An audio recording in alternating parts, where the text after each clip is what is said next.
C'est fait, le Chili a un président et c'est donc une présidente. Michelle Bachelet l'a emporté haut la main. Une victoire longuement célébrée la nuit dernière. Bertrand Coq, Gilles Jacquier sont nos envoyés spéciaux. Liesse et émotion hier soir à Santiago. Sitôt connu le résultat, des centaines de milliers de Chiliens se sont massés sur l'Alameda, la grande avenue, pour acclamer la Presidenta, tandis qu'autour de Michelle Bachelet se pressaient d'illustres visiteurs. Merci beaucoup. Merci Michel. À bientôt, bonne chance. Ah, merci. Bonne chance. À bientôt. Merci. À bientôt.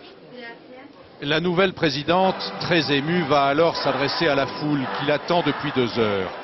C'est le Chili qui a gagné, dit-elle, avant d'évoquer son père, général d'aviation, mort sous la torture pendant la dictature. De lui, j'ai hérité l'amour du Chili et de tous les Chiliens sans distinction. Son abnégation, son sens du service public, son amour de l'ordre et son don de commandement.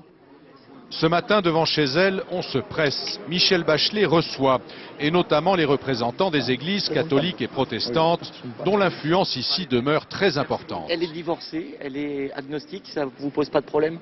Non, parce que les principes de Mme Bachelet, ce sont les mêmes principes que nous. L'amour pour la liberté, la solidarité, donc il n'y a pas de problème.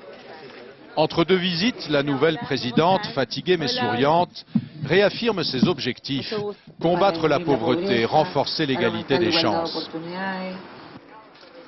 Michelle Bachelet prendra ses fonctions le 11 mars. De l'avis général, si le style devrait changer, on parle d'un gouvernement de parité, l'actuelle politique libérale, tempérée d'un peu de social, ne devrait pas s'en trouver radicalement modifiée. D'ailleurs, les Chiliens ne le souhaitent pas, qui, en votant pour elle, ont choisi la continuité.